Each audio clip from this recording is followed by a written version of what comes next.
revelação ou revelações, seremos os novos deuses. No quarto dia, quando Deus desce em carne, quando o leão vira cordeiro, quando o Pai se torna filho. Entre as criaturas e não mais como Criador, eu quero que você imagine o seguinte. Jesus nasceu no ventre de Maria. E onde é que estavam os 72? Nos céus.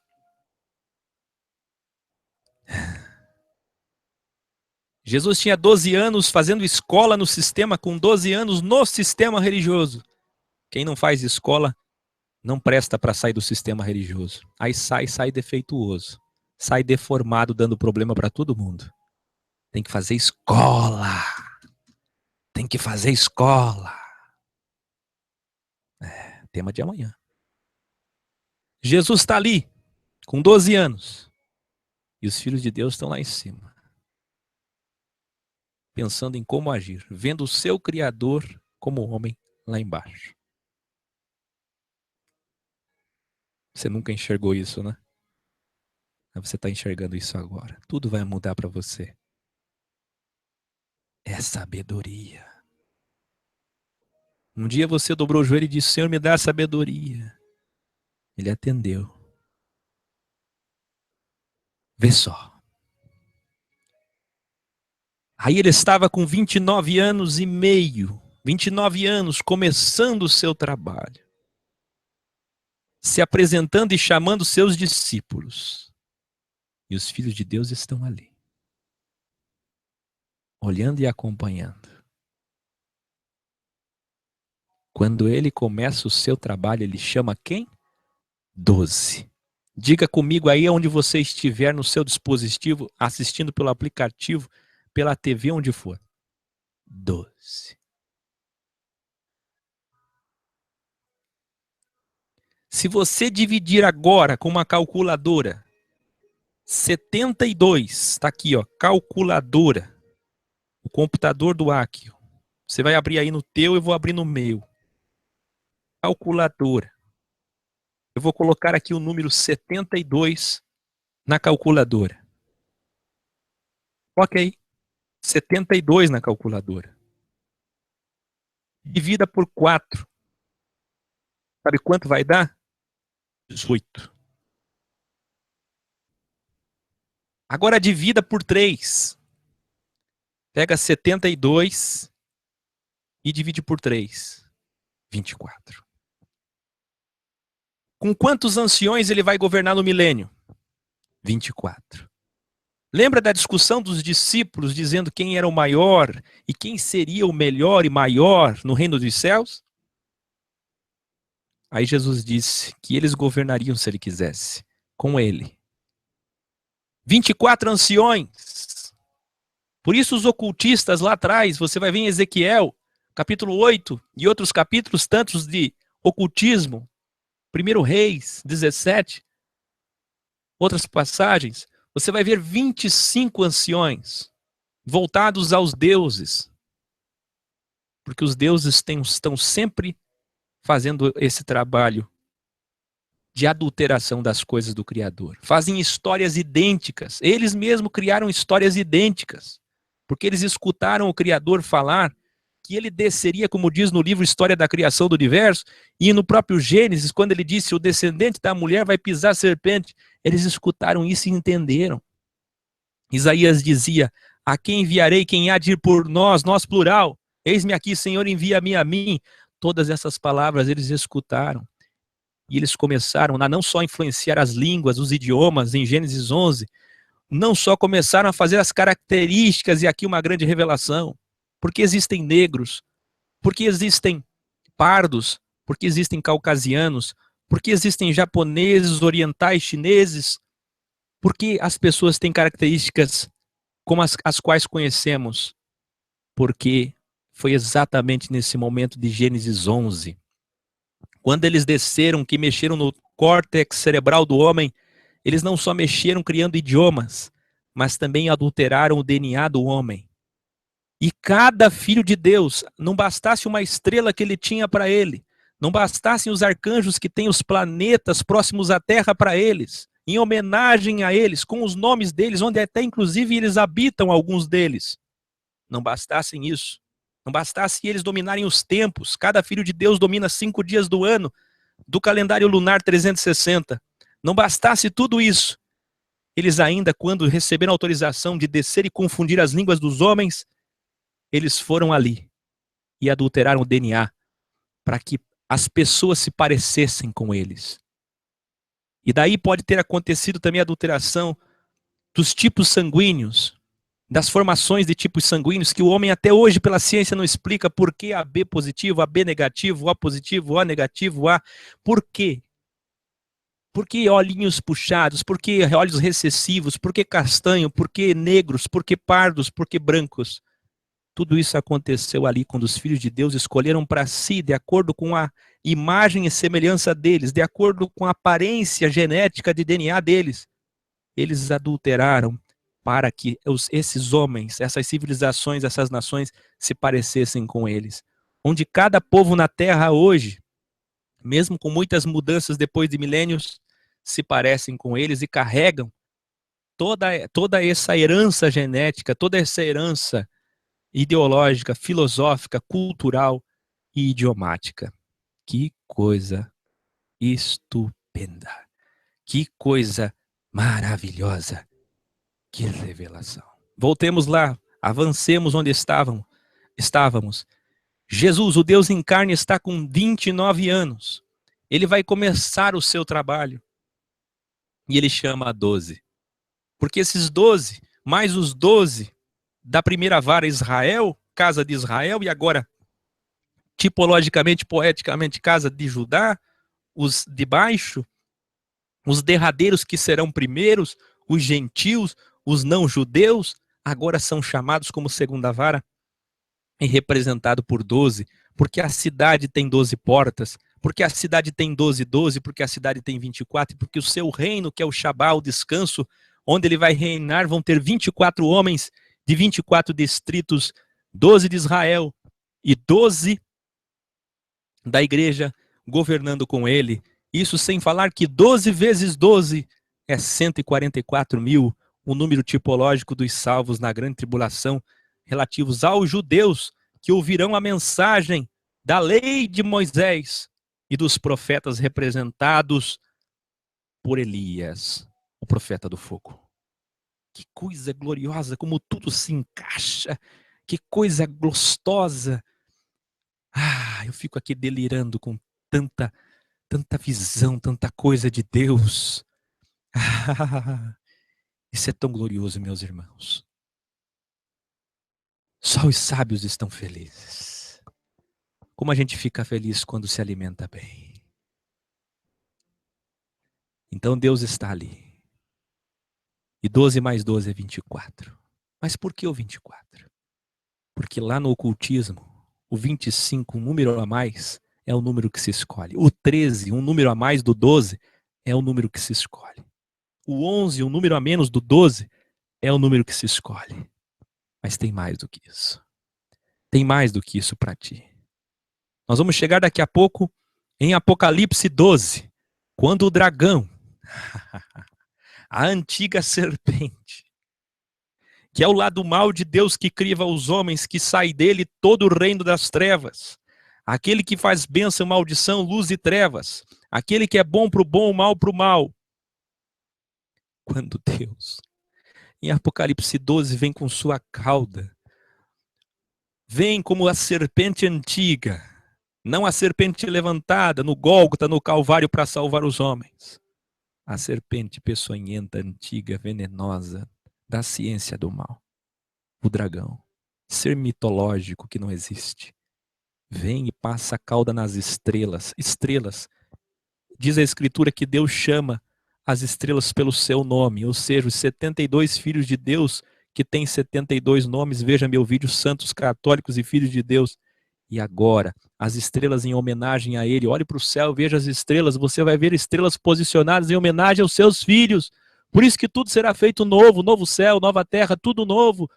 E agora as estrelas que ele vai colocar no céu são em homenagem a mim.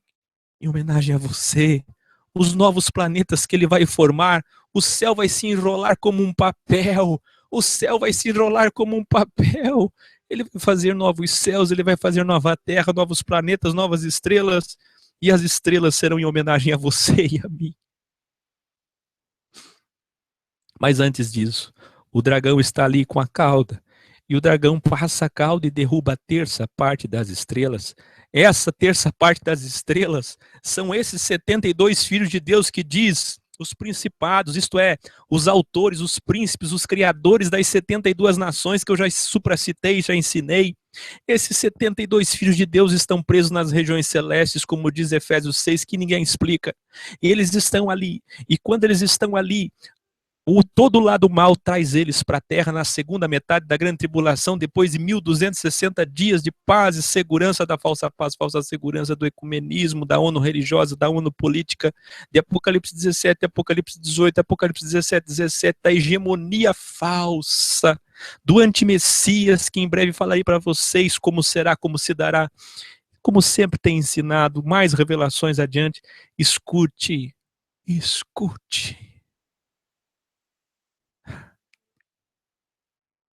Você aguenta mais aí?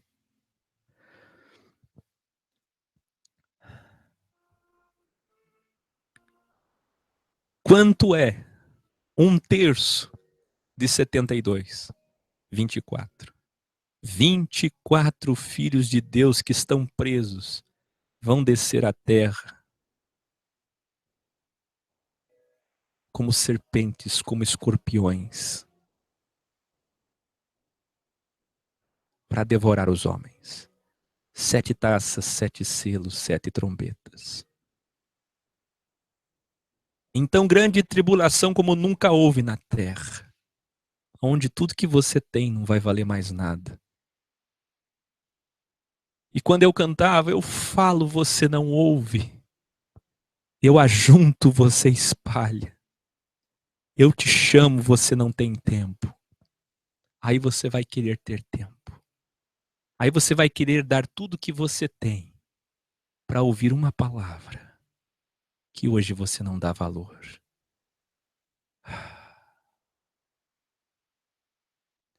O dragão vai passar a cauda. 24 filhos de Deus virão à terra para fazer destruição. E desses 24, 4 estão presos no rio Eufrates. Mas antes de chegarmos lá, voltemos. Jesus está com 29 anos. Jesus está com 29 anos na terra.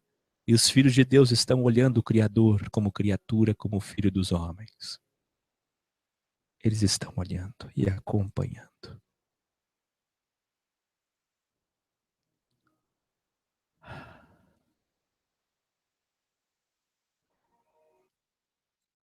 Quem é que Jesus escolhe? 12. Para completar os 24, com as 12 tribos de Israel, e agora os 12 que representam aquilo que ele chama da eclésia, de judeus e não judeus.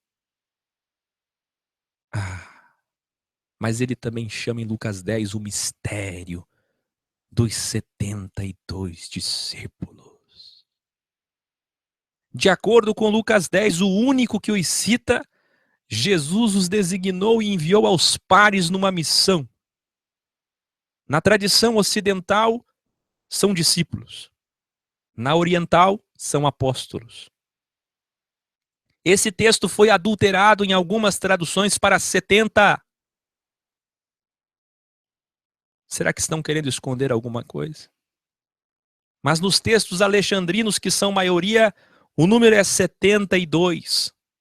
Primeiro, leia o que diz Lucas 10, versículo 1 e versículo 17. Deus, em carne, Jesus Cristo, designa 72 e envia 2 em 2. Para ir para onde? Para ir para onde? Para as nações, todas as cidades e lugares. Olhe para cá. Segundo os teólogos, e eu cito eles agora para pegá-los no seu próprio entendimento.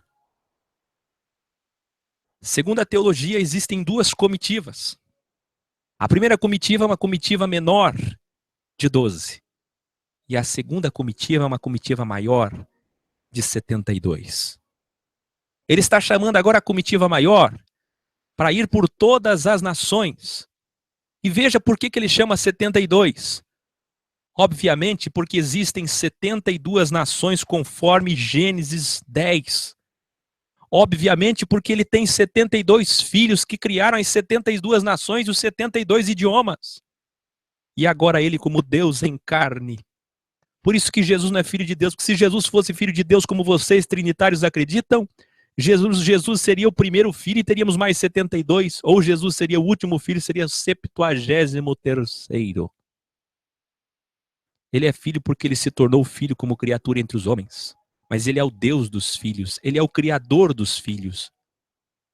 E esse, Yahshua, ele está em carne e ele chama 72 pessoas, homens e mulheres, para serem apóstolos, viajantes, para irem às nações, às cidades vizinhas, anunciando o seu reino que estava chegando.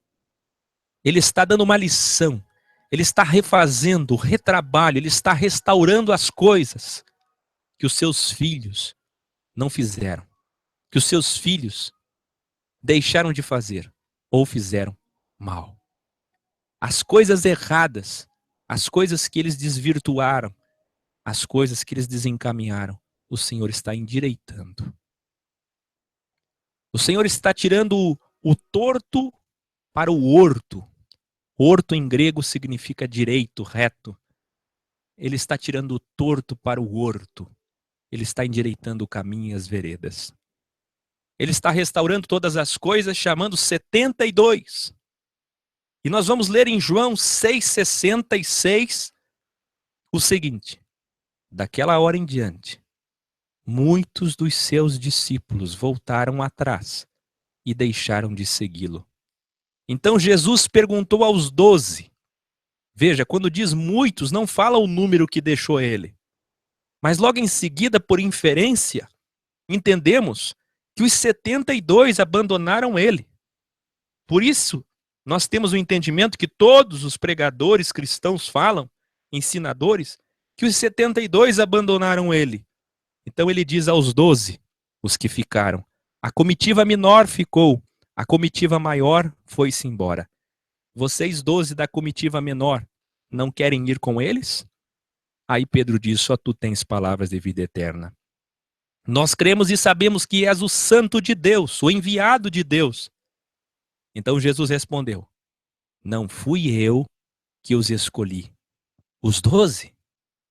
Todavia, ainda que a comitiva maior de 72 me abandonaram, e vocês 12 da comitiva menor ficaram, um de vocês é um diabo. Olha quanta revelação aqui. Se prepare e se segure aí. Primeiro, Jesus está dizendo que Judas não é o diabo.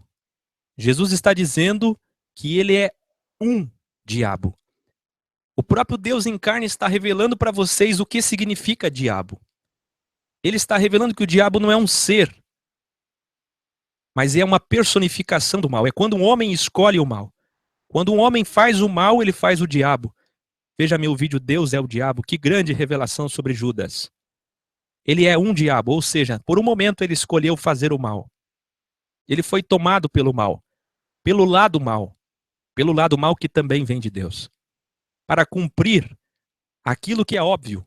Ai de nós, se Judas não o tivesse traído, nós não seríamos alcançados, não seríamos salvos. Escute mais revelações ainda.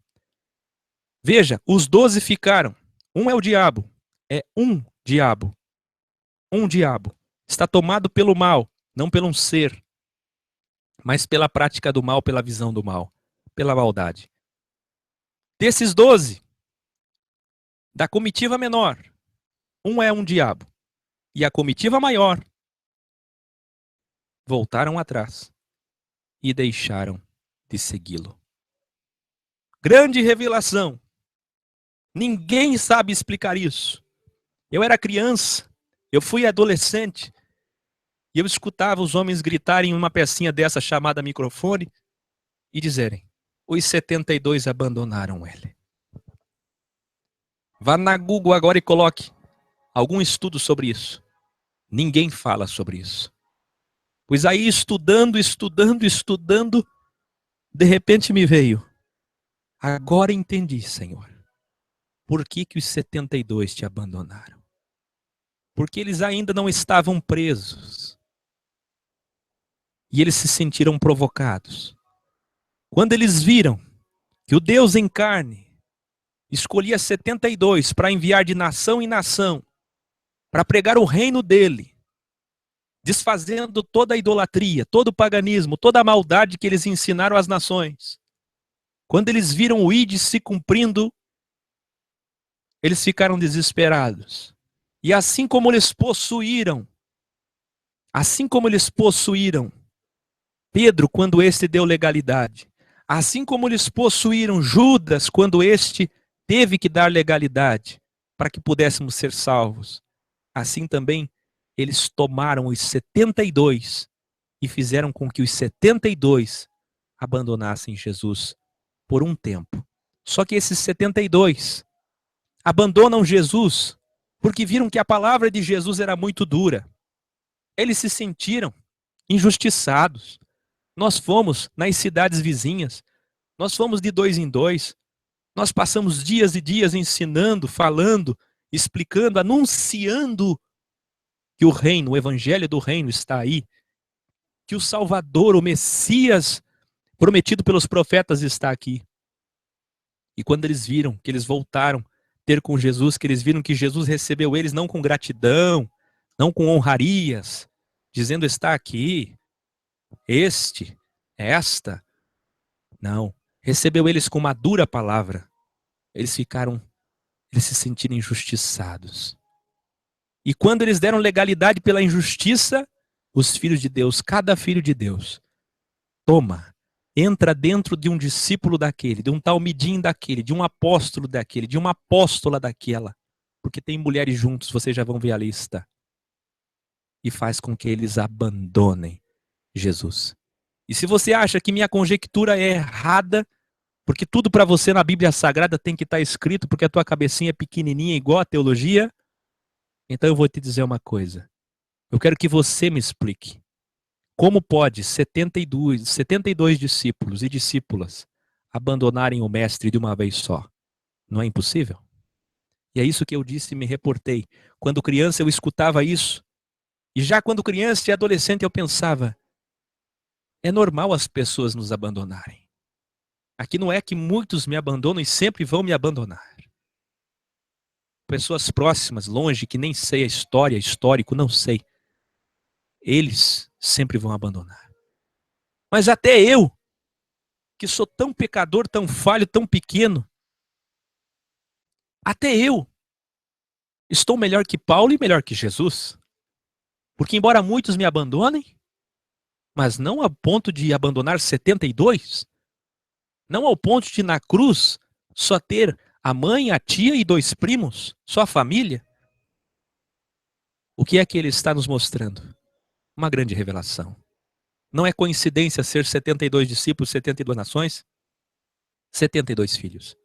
Nessa história provocativa, que só com visão panorâmica você consegue discernir, os 72 abandonaram ele, porque os seus filhos, os gênios da humanidade, os deuses, entraram no coração, na consciência daqueles discípulos e fizeram com que eles abandonassem. E é nesse momento que ele vê os filhos dele descerem metafisicamente, tomarem o coração daqueles 72, homens e mulheres, e abandonarem ele, que ele se sente muito triste, ainda mais por estar em carne. Que ele pergunta, vocês não querem ir juntos também? Imagine a alegria dele, quando Pedro olha para ele e diz, não tem para onde a gente ir.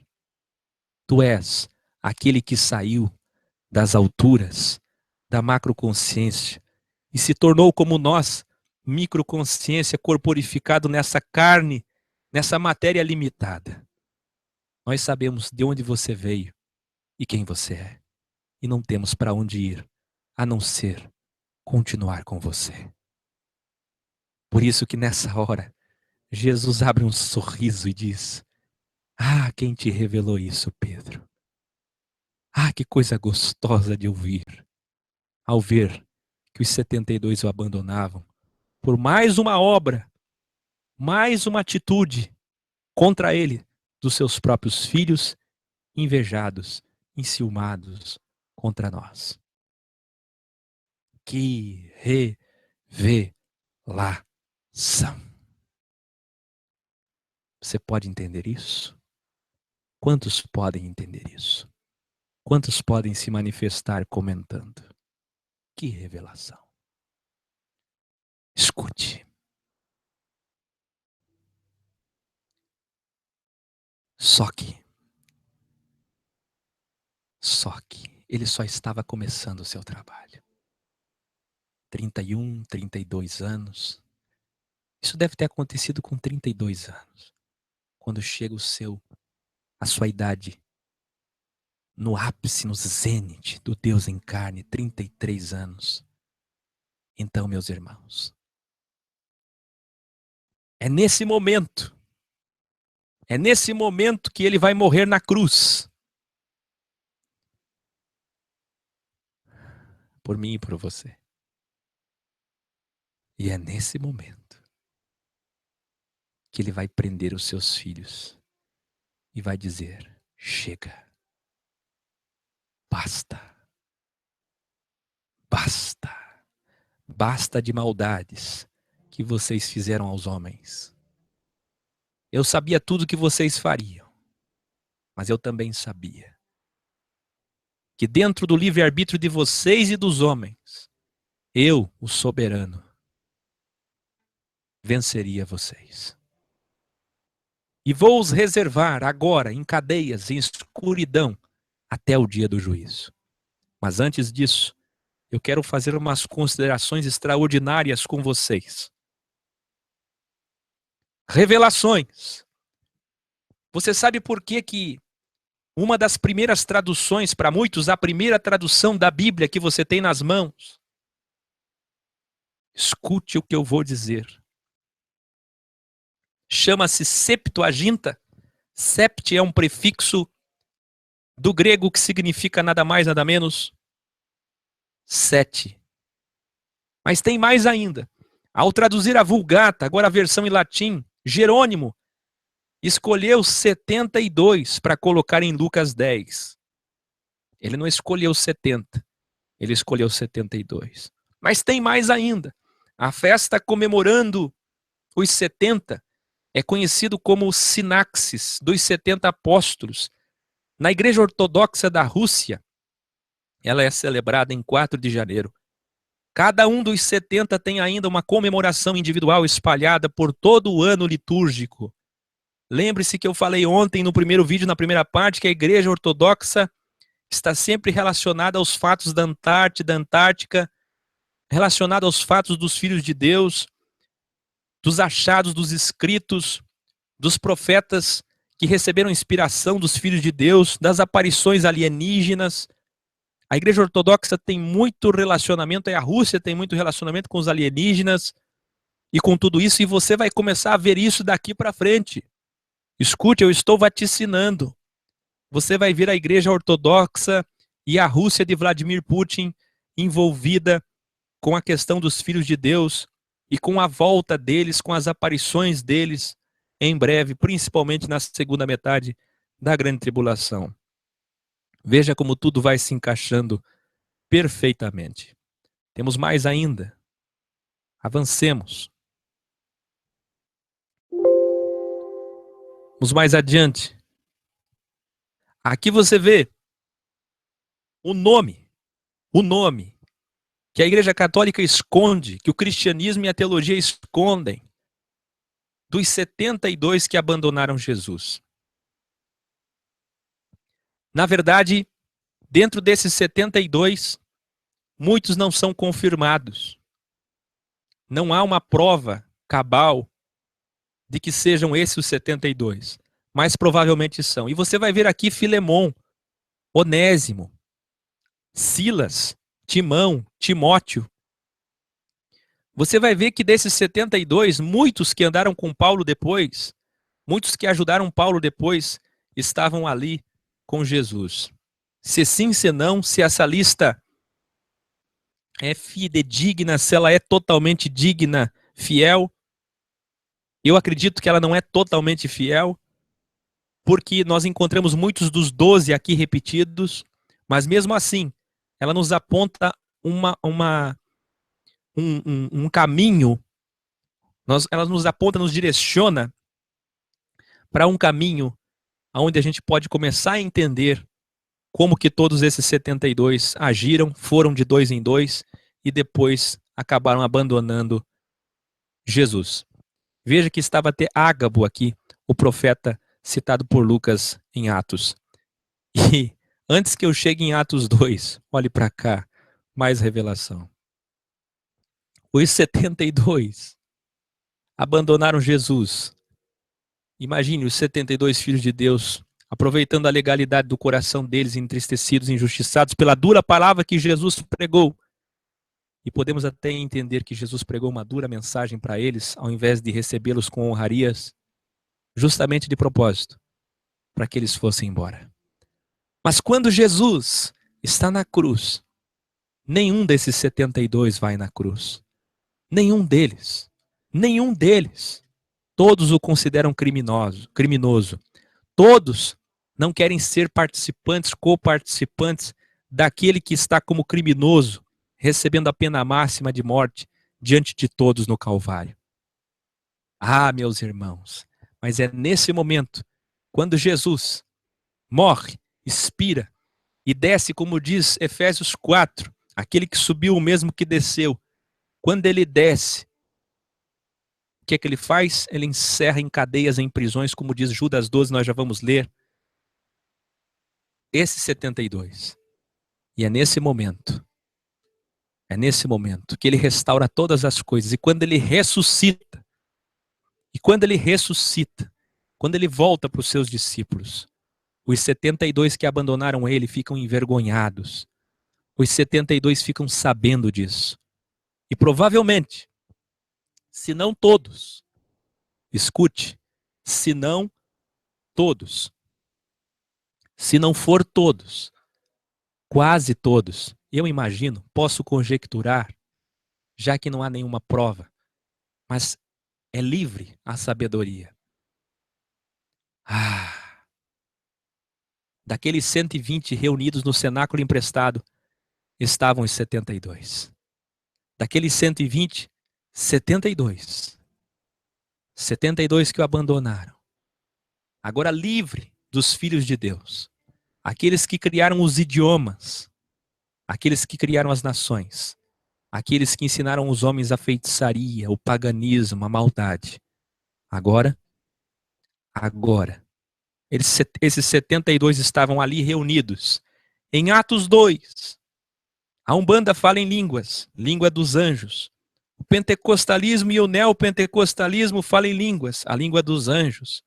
Os carismáticos falam em línguas, a língua dos anjos. Pois eu vos revelo hoje, conforme Gênesis 11, aqui está o antídoto. Essas são as línguas dos deuses. Todos os idiomas primitivos, todos os idiomas primários, todos os idiomas originais mais antigos são as línguas dos 72 deuses. Grande revelação. Assim como eu disse, os 72 apóstolos foram enviados como antídoto para a idolatria das 72 nações, para restaurar, para consertar o paganismo idólatra pregado para as 72 nações. Agora também, em Atos 2, vem o antídoto, vem a restauração através do Espírito, do Deus que se manifesta em Espírito, de Gênesis 11, quando ele disse, eia, desçamos ali e confundamos os homens, com a confusão das línguas dos deuses, dos filhos de Deus. Por isso, língua dos anjos, que disse Paulo, 1 Coríntios 13, ele sabia disso, para que todas as 72 nações possam entender o evangelho da graça e também o evangelho do reino. Ouso dizer que os 120 ali reunidos, com os 72 que o abandonaram e estavam ali agora livres da opressão dos deuses, falaram 70 idiomas diferentes e dialetos pelo Espírito Santo, Ruach Kadosh. Que glória! Considerações. No Salmo 89, versículo 6, encontramos: quem entre os filhos dos poderosos? Quem são esses? Filhos dos poderosos. Olha que lindo. Filhos dos poderosos pode ser semelhante ao Senhor. Eles são filhos. Eles são criaturas semelhantes. Mas eles não são o Senhor. Eles não têm o poder do Senhor. O Salmo 82 diz que nós somos deuses, porque somos filhos do Altíssimo. Nós ainda não somos o que havemos de ser, mas seremos, e por poesia podemos dizer que somos. Em Atos 14, do 11 ao 17, nós encontramos aqueles que aprenderam sobre Júpiter, inclusive o sacerdote de Júpiter, cujo templo estava em frente da cidade, trazia para a entrada da porta touros e grinaldas, flores, porque a multidão toda pagã queria sacrificar em homenagem a Paulo, em homenagem aos apóstolos que estavam ali, fazendo sinais e maravilhas que eles ainda não entendiam. E é nesse momento, em Atos 14, que Paulo apresenta para eles o único Deus, o Deus verdadeiro, que diz Atos capítulo 17, o Deus desconhecido. Eles só conheceram a obra dos filhos de Deus, mas não conheciam a obra do Pai, o Criador dos filhos de Deus. E é esse mesmo trabalho evangelístico que nós hoje temos que fazer, meus irmãos. Ensinar o mundo que os filhos de Deus perverteram com ciúme de nós, com inveja de nós, criando as nações, reproduzindo histórias e mentiras, confundindo os povos, confundindo os homens com a mitologia grega, confundindo os homens com superstições, confundindo os homens no Egito, na Babilônia, na Suméria, na Sibéria, confundindo os homens no reino de Tiro, no próprio reino de Israel, fazendo com que os sacerdotes se envolvessem em feitiçaria, ocultismo, numerologia, astrologia. E hoje, meus irmãos, como Paulo em Atos 14, nós temos a missão árdua de ensinar às pessoas o Evangelho. O único Deus verdadeiro. Outra observação importante, o ensinamento de que anjos não podem se reproduzir, que, como eu falei na primeira parte do vídeo, a adulteração que fizeram em Mateus 22:30, quando as versões modernas omitem as palavras no céu e tentam enganar que anjos não têm sexo. Todos os anjos da Bíblia são machos e não possuem asas, e aqui estão todas as passagens. Toda vez que aparece um anjo na Bíblia, são machos. Anjo tem sexo, sim. Anjo tem nome com sexo, sim. Anjo não tem duas asinhas cobrindo os pés para santificar Deus, para criar uma imagem de um Deus vendável, comercial, um nome comercial, uma aparência comercial. E é isso que a Igreja Católica e as filhas protestantes fizeram, como faziam os gnósticos, criando o celibato, proibindo as alimentações e criando preceitos e santidades aparentes que não serviam para nada. Agora encontramos em Judas 6 a expressão: deixaram sua própria habitação, e aos anjos que não guardaram o seu principado. De que anjos ele está falando? Dos deuses, dos filhos de Deus, porque ele está falando em principados, nos criadores das nações, nos príncipes das nações, mas deixaram a sua própria habitação. reservou na escuridão e em prisões eternas até ao... Olha quanta revelação aqui. Olha o que ele está dizendo, prisões eternas. Aí você diz, eterno é para sempre, não tem limite. Como eu ensino no vídeo, o inferno não existe. O inferno é por uma eternidade. Como eu ensino no vídeo Seol, purgatório. Olha aqui a grande prova, a própria Bíblia se contradizendo para os teólogos. Veja o que está dizendo, prisões eternas. Só que daí diz em seguida, até. Como pode ser eterno se está escrito até? Como pode ser eterno se está escrito até? Até o juízo daquele grande dia, Judas 1,6. Ou seja, eternidade é um tempo muito grande para o homem. São muitos e muitos anos, provavelmente 1 milênio ou mais de 1 milênio. Eles estão presos, na verdade, há 2 milênios. Como diz Oséias 6,2, Oséias 6,3, há 2 milênios. Jesus morreu no 4º dia, quarta-feira, nós estamos na sexta-feira, prestes a começar o sábado milênio, e eles estão presos há 2 dias, e vão ficar presos mais um pouquinho. E só 1/3 deles, 24 filhos de Deus, é que vão descer à terra na segunda metade da grande tribulação para crivar os homens. E como é que eles vão retornar? Eles vão retornar do mesmo modo que vieram. 24 deles, desta vez, para os homens, como visitantes de outros planetas. Por isso que nunca se falou tanto em aliens. Toda vez que você escutar sobre aliens, sobre extraterrestres, extraterráqueos, lembre-se dos meus estudos. Lembre-se do que tenho ensinado vocês. Eles virão dessa vez de novo para tentar se reproduzir. Eles virão para avançar a tecnologia dos homens, para trazer a cura das doenças. Assim como eles ensinaram os homens muitas coisas. Tem como objetivo se vingar da prisão. Tem como objetivo pela inveja, motivados pela inveja. Eles não querem que nós tomemos o seu lugar, mas eles não conseguirão, como fala, por exemplo, Apocalipse 19. E antes que eu encerre, deixa eu falar mais uma revelação para ti, que um dia eu vou falar só sobre isso. Aquele anjo que descia e mexia as águas, todo ano, uma vez por ano, e quem entrasse primeiro era curado, era um filho de Deus que descia ali. Um filho de Deus da cura. Deus fez vários filhos com características diferentes, e alguns deles tinham poder de cura. Então a teologia é tão residual, tão lixo, tão inválida, tão pequena, tão sistemática, sabe? Tão apequenada, tão medíocre, que ela vai dizer que anjos não curam. E por mais que você encontre a teologia ou algum teólogo dizendo que algum anjo cura, eles nunca vão admitir que os filhos de Deus, alguns deles curam. E esse anjo descia e mexia as águas, e quem entrava era curado. E Jesus, o Criador dos filhos de Deus, antes de morrer, estava ali e curou um paralítico 38 anos. Não é uma cura psicossomática, é uma cura real, um sinal real para descrentes, perfeita, diante de todos.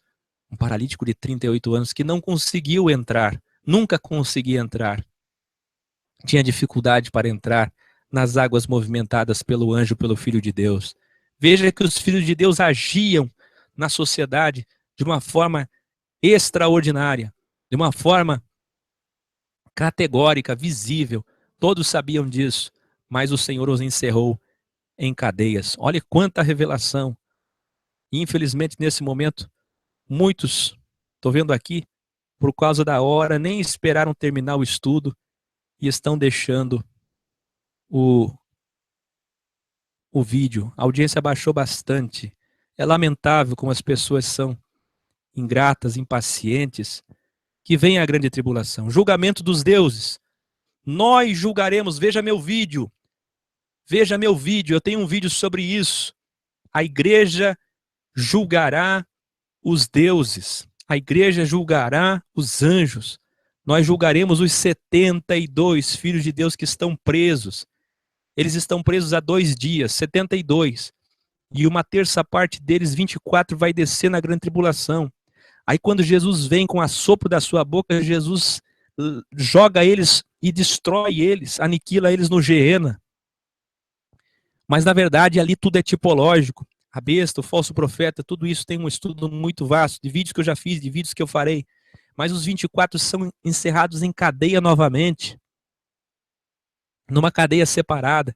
E os outros, que não os 24, e os 24, todos eles vão se apresentar no dia do trono branco, Apocalipse 20, diante de nós.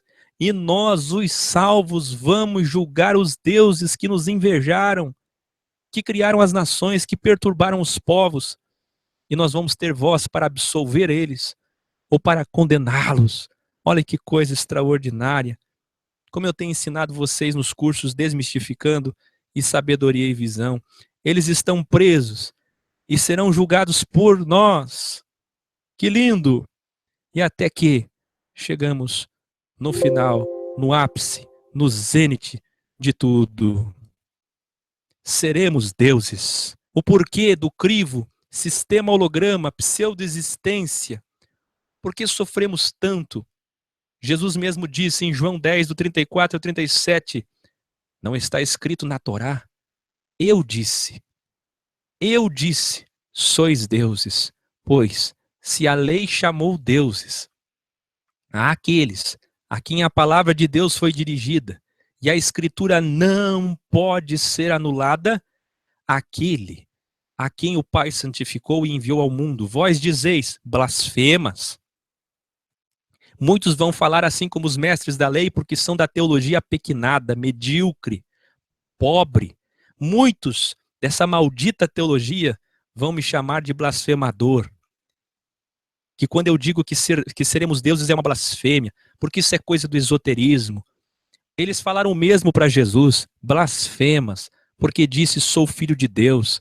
Se não faço as obras de meu Pai, não me acrediteis. Outra grande revelação, Apocalipse 22, 14 diz, bem-aventurados aqueles que lavam as suas vestes no sangue do Cordeiro, para que tenham direito ao quê? A árvore da vida, e possam entrar na cidade pelas portas.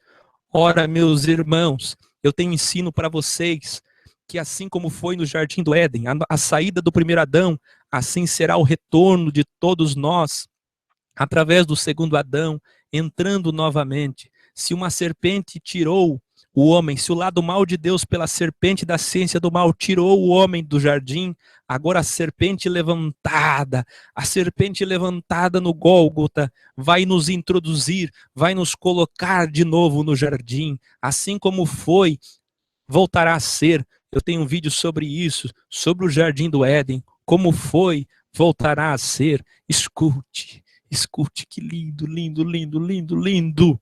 Nós voltaremos ao jardim. Lá no jardim nós tínhamos a árvore da ciência do bem e a árvore da ciência do mal. A ciência do bem o homem também não podia comer, porque se comesse nunca mais morreria. E ele diz em Apocalipse 19, Apocalipse 20, Apocalipse 21 e 22, que esta árvore está lá novamente. Essa árvore tem folhas que são saúde para as nações. Não mais 72 nações paganizadas, idólatras e longe do único e verdadeiro Deus revelado. Mas agora elas estarão próximas dele para todo sempre. E nós vamos poder comer dessa árvore, a árvore da vida. Mas o primeiro Adão não podia. Ora, pensem vocês sábios, pelo óbvio, se nós vamos poder ter direito, eu vou ter que anotar aqui, para que você entenda, se nós vamos ter direito à árvore da vida, e vamos poder entrar na cidade, no Jardim do Éden, pelas portas, se nós vamos poder voltar lá e comer dessa árvore, significa dizer que nós seremos como ele, como ele, como ele. 1 João 3:2 diz, amados, agora já somos filhos de Deus, já somos, mas ainda não se manifestou, ainda não se manifestou o que havemos de ser.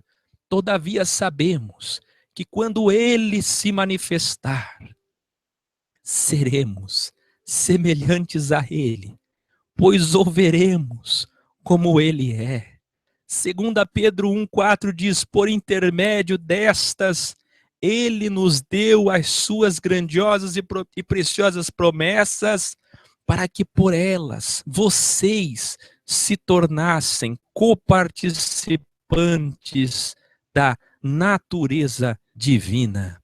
Diz mais ainda 1 Coríntios 8, 5 e 6, porque ainda que haja também alguns que se chamam deuses, quer no céu, quer na terra, e entre parênteses encontramos, como há muitos deuses e muitos senhores. Veja que Paulo não anula a existência dos 72 filhos de Deus, mas ele diz, mas para nós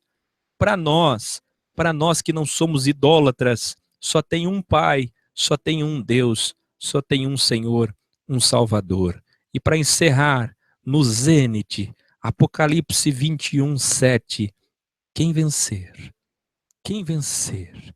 Ah, se o sistema religioso da cristandade, do cristianismo falido, pregasse isso para as pessoas, herdará todas, herdará como filho, e filho de pai, filho de Deus é Deus também. Não como Deus, mas semelhante a Ele. Nós não seremos adorados. Não distorça minhas palavras. Eu estou dizendo, nós seremos os novos filhos de Deus. Nós vamos herdar todas as coisas. Ele continuará sendo nosso Senhor do céu e da terra, Senhor de todas as coisas, da metafisicalidade e da fisicalidade. Mas nós, os que vencermos, seremos seus filhos. Ele diz, e eles serão meus filhos, meus filhos, meus filhos. E antes que eu encerre, olhe para cá. A hora se foi. Olhe para cá. Não vai dar tempo nem de conversar com vocês. Amanhã eu volto. Assista a primeira e a segunda parte quantas vezes for necessário até você entender. Nunca deixe desse programa. Cresça conosco. Seremos deuses. Nós vamos julgar os 72 primeiros filhos dele. Se absolvemos ou condenamos por toda a maldade que fizeram a nós. E agora nós seremos deuses. E ele é a luz de todas as coisas. E ele vai fazer estrelas e planetas em homenagem para nós agora. Não mais para os seus filhos que o traíram, que se rebelaram. Agora ele vai fazer planetas e estrelas para nós, em nossa homenagem. Ele vai fazer novas todas as coisas. Um mundo novo, um novo céu, uma nova terra, novos céus, novas estrelas, novos satélites, novos planetas, em homenagem a você, conforme o teu DNA, conforme a sua face, o seu jeito, sua linguagem, seu temperamento, sua história, suas obras. De acordo com suas obras, ele vai fazer um planeta só para você. Ele vai fazer uma estrela só para você. Ele vai fazer um universo todo. Ele vai desfazer esse universo holograma e ele vai fazer um universo todo só para você. Do teu jeito, com o seu jeito, com o meu jeito, com o jeito de todos aqueles que vencerem. Todos os vencedores ganharão homenagens, e viverão com ele para todos sempre. Ele vai poder fazer novas microconsciências, novas criaturas, novos mundos. E se ele resolver fazer novos mundos, nós não vamos poder cair, sucumbir como os primeiros caíram, tendo inveja deles. Afinal, nós sabemos o que passamos e o que sofremos nesse mundo tão crivado, tão mau, tão maligno, para poder chegar onde chegamos. Nós sabemos o que passamos para podermos ser o que seremos, para podermos vencer. Afinal, nós sabemos o que é um crivo. Esses filhos de Deus mimados, rebeldes, eles nunca souberam o que é um crivo, por isso nunca deram valor. Mas nós sabemos o que é um mundo difícil, um mundo holograma, de tantas injúrias, infâmias, injustiças, ingratidões, sofrimento, tribulações. Por isso nós vamos dar valor quando nós formos os novos deuses. E nós vamos estar com o Criador, o Deus de todos, os vencedores, os novos filhos dele. E como filhos dele, junto com ele, ele poderá criar novos mundos e novos seres. E aí? Ele vai olhar para mim. Ele vai olhar para você.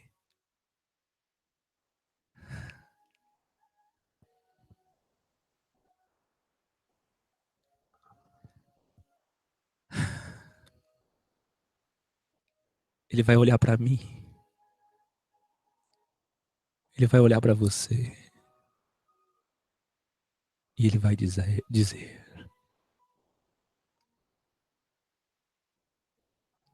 vem cá, Raquel. Vem cá. Ele vai te chamar pelo nome. Um novo nome.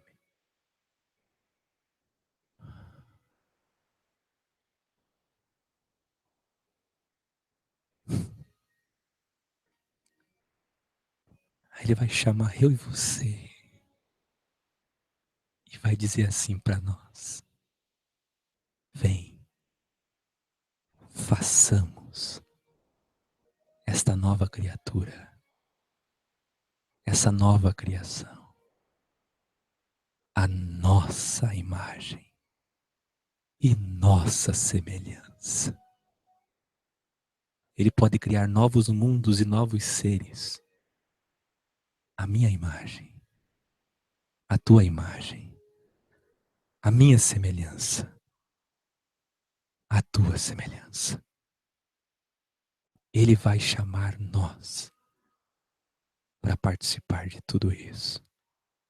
E nós vamos dar para ele o prazer que ele nunca teve, de ter filhos que ajudem ele na criação, que não tenham inveja das outras criações, mas que estejam com ele, que o alegrem, que saibam seu lugar, que deem valor aonde chegaram, como chegaram, por que chegaram. Que lindo! Por isso, esse crivo, por isso, tudo aqui é tão difícil, porque o que nos aguarda, nunca vimos, nunca ouvimos, nunca entendemos, nunca sentimos. O que nos aguarda é eternamente, é imensuravelmente glorioso. Não há palavras no vocabulário do homem para expressar o que nos espera.